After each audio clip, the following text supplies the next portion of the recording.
وجہ کیا تھی؟ وجہ یہی ہے کہ اگر آدمی سرسری طور پر گزر جائے اللہ کے قرآن سے، احادیث رسول سے، تاریخ اسلام سے، کہ ایک حدیث بھی ایسے پڑھ لی جیسے ڈائجسٹ پڑھا جاتا ہے. اچھا جی نیند نہیں آ رہی، چلو کوئی اسلامی کتاب اٹھا لو یار، جلدی نیند آ جائے گی. آج کل تو ہم نے اللہ کے قرآن کو سلیپنگ پلز کے کیا مقام رکھا ہوا ہے نا، کہ تفسیر لے لو، دینی کتاب لے لو، اس کے ساتھ فوراً نیند آ جائے گی، کیونکہ وہ شیطان نہیں کرنے دیتا کہ کیوں آپ اللہ کی طرف جائیں، وہ سلا دیتا بڑے سکون سے. اور اس کے علاوہ اگر آپ جناب کوئی ناول لے لیں، کوئی ڈائجسٹ لے لیں، کوئی اور جس کے بارے میں آپ کو بھی یہ یقین ہو کہ میں جو پڑھ رہا ہوں یہ 100% جھوٹ ہے، پھر بھی آپ ساری رات بیٹھے رہیں پڑھتے رہیں گے کہ جناب یہ کہانی بڑی دلچسپ، بڑا اس میں سسپینس ہے، بڑے اس میں زگزیگ ہیں، بڑے اس میں گہرائیاں ہیں، گہرائیاں ہیں، اور جانتا ہے جھوٹ، پڑھنے والا بھی جانتا ہے، لکھنے والا بھی جانتا ہے میں جھوٹ لکھ رہا ہوں. تو یہ ایک عجیب اللہ کی طرف سے فیصلے تھے کہ حضور صلی اللہ علیہ وسلم اس غار میں آئے، 3 راتیں رہے، 3 راتوں کے بعد حضور صلی اللہ علیہ وسلم کا سفر مبارک شروع. حضور صلی اللہ علیہ وسلم کے سفر میں جب آپ اصل طریقے مکہ پہ آئے تو حضور صلی اللہ علیہ وسلم کو مکہ یاد آ گیا.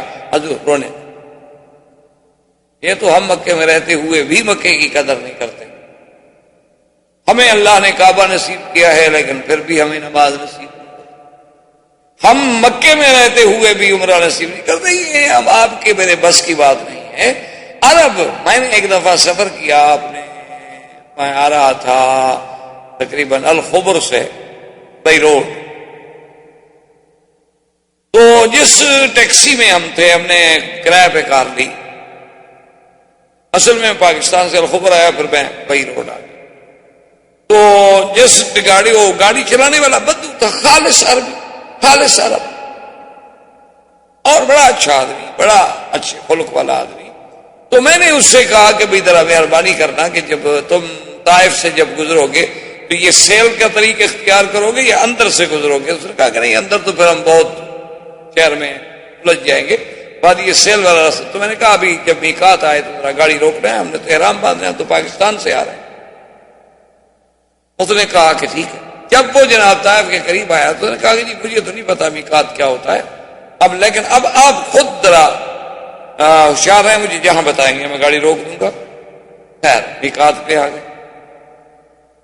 میں نے اس سے کہا کہ تم میقات نہیں جانتے ہو، تم یہ مکے آتے ہو یا اتفاق سے؟ انہوں نے کہا نہیں، مہینے میں کم از کم 2 دفعہ 3 دفعہ 4 دفعہ تو مکے میں کبھی 2 دفعہ کبھی 4 دفعہ کبھی 1 دفعہ آنا ہوتا ہے. ٹیکسی ڈرائیور ہے، بڑی سواری مل جاتی ہے، آ جاتے. تو میں نے کہا تمہیں میقات کو مجھے تو نہیں پتا میقات کیا ہوتا. اس نے کہا اللہ میقات کی بڑی بات ہے، مجھے تو یہ نہیں پتا کعبہ کیا ہے. نے کہا میں نے تو کعبہ نہیں دیکھا. اب عرب ہیں، عرب میں رہنے والا ہے، کسی ملک کا باشندہ ہے، وہ کہتا ہے مجھے نہیں پتا کعبہ کیا ہے. اللہ کے بندے تو مکے آتے ہیں، سواری اتاری، بس کہیں تھکے ہوئے تو جا کے کسی گاوے شاوے پہ سو گئے، اٹھے دوسری سواری پہ چلے گئے، ہمیں تو نہیں پتا کعبہ کیا ہے. میں نے کہا کہ یار چلو آج ہمت ہی کر لو، آج یہ احرام باندھ لو. انہوں نے کہا احرام کیا ہوتا ہے؟ کہا ہم تمہیں بندوا دیں گے.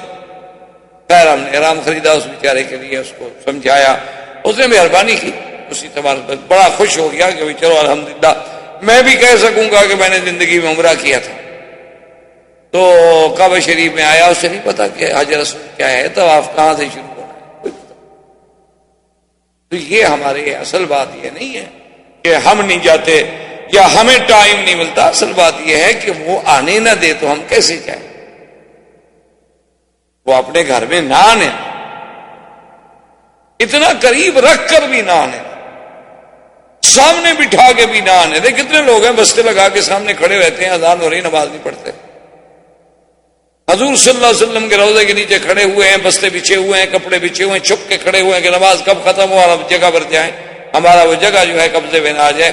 حضور کے روضے کے نیچے کھڑے ہیں، کعبۃ اللہ کے سامنے کھڑے ہیں، سگریٹ ہاتھ میں ہے، انہیں کوئی پتہ ہی نہیں، کوئی سانس ہی.